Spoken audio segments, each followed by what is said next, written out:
ചെമ്പിലോട് ഗ്രാമപഞ്ചായത്ത് മാലിന്യമുക്തം നവകേരളം 2 ഹരിത വിദ്യാലയം ഹരിത അങ്കണവാടി പ്രഖ്യാപനവും കുട്ടികളുടെ ഹരിതസഭയിൽ ഏറ്റവും നല്ല റിപ്പോർട്ട് അവതരിപ്പിച്ച സ്കൂളുകൾക്കുള്ള അനുമോദനവും ഗ്രാമപഞ്ചായത്ത് ഹാളിൽ നടന്നു. പ്രസിഡന്റ് കെ ദാമോദരൻ ഉദ്ഘാടനം ചെയ്തു. വൈസ് പ്രസിഡന്റ് സി പ്രസീത അധ്യക്ഷയായി. അധ്യാപകന്മാർക്കും ഈ മേഖലയിൽ വലിയ പങ്കാണ് നിർവഹിക്കാനുള്ളത്.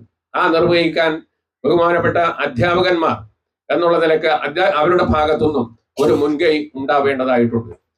നമ്മൾ എല്ലാ ദിവസവും ക്ലാസ്സിൽ പ്രാർത്ഥന ചൊല്ലുന്നതോടൊപ്പം എഴുന്നേറ്റ് നിന്ന് കുട്ടികളെ നമ്മളിപ്പോ എല്ലാ സ്കൂളിനകത്തും എല്ലാ ക്ലാസ്സിലും നമ്മളെ ബെല്ലടിച്ചുകൊണ്ട് എഴുന്നേറ്റ് നിന്ന് മൊത്തത്തിൽ സ്കൂളിൽ ഒരു പ്രാർത്ഥന നമുക്ക് ഉണ്ട് സ്കൂളിലെ.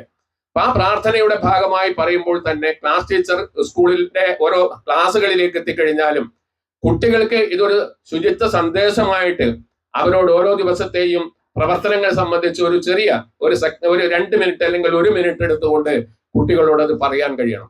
ഇങ്ങനെ എല്ലാ ദിവസവും പറയുമ്പോഴാണ് കുട്ടികളുടെ മനസ്സിനകത്തേക്ക് ഈ ശുചീകരണ പ്രവർത്തനത്തിന്റെ ഏറ്റവും പ്രസക്തമായിട്ടുള്ള ഒരു ഭാഗം അവരുടെ മനസ്സിനകത്തേക്ക് കൊണ്ടുവരാൻ സാധിക്കുകയുള്ളൂ.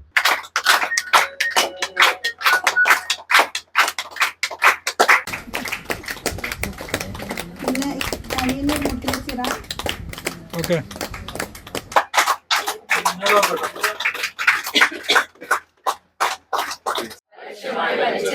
നാടും നഗരവും ജലാശയങ്ങളും വൃത്തിഹീനമാക്കുന്നത് എന്റെ നാടിനോട് ചെയ്യുന്ന കുറ്റകൃത്യമാണെന്ന് ഞാൻ തിരിച്ചറിയുന്നു.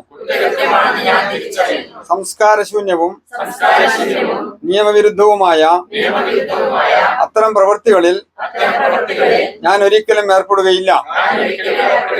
അതിന്റെ പ്രത്യാഘാതങ്ങളെ കുറിച്ച് 31 അങ്കണവാടികൾക്കും 25 സ്കൂളുകൾക്കും ഗ്രേഡിനനുസരിച്ച് ഹരിത സർട്ടിഫിക്കറ്റ് വിതരണം ചെയ്തു. 16 അങ്കണവാടികൾക്ക് വെയിൻ മെഷീൻ നൽകി. ശുചിത്വ പ്രതിജ്ഞയും ശുചിത്വ സന്ദേശവും ആരോഗ്യ standing committee chairman T Ratheeshan അവതരിപ്പിച്ചു. K Sureshan, D Jisha, K C Prakashan, M Ajayan, assistant secretary G Santhosh Kumar, junior superintendent Krishnan, P M Bindu, health inspector P V Praseetha തുടങ്ങിയവർ സംസാരിച്ചു. ഗ്രാമിക ന്യൂസ്, ചക്കരക്കൽ.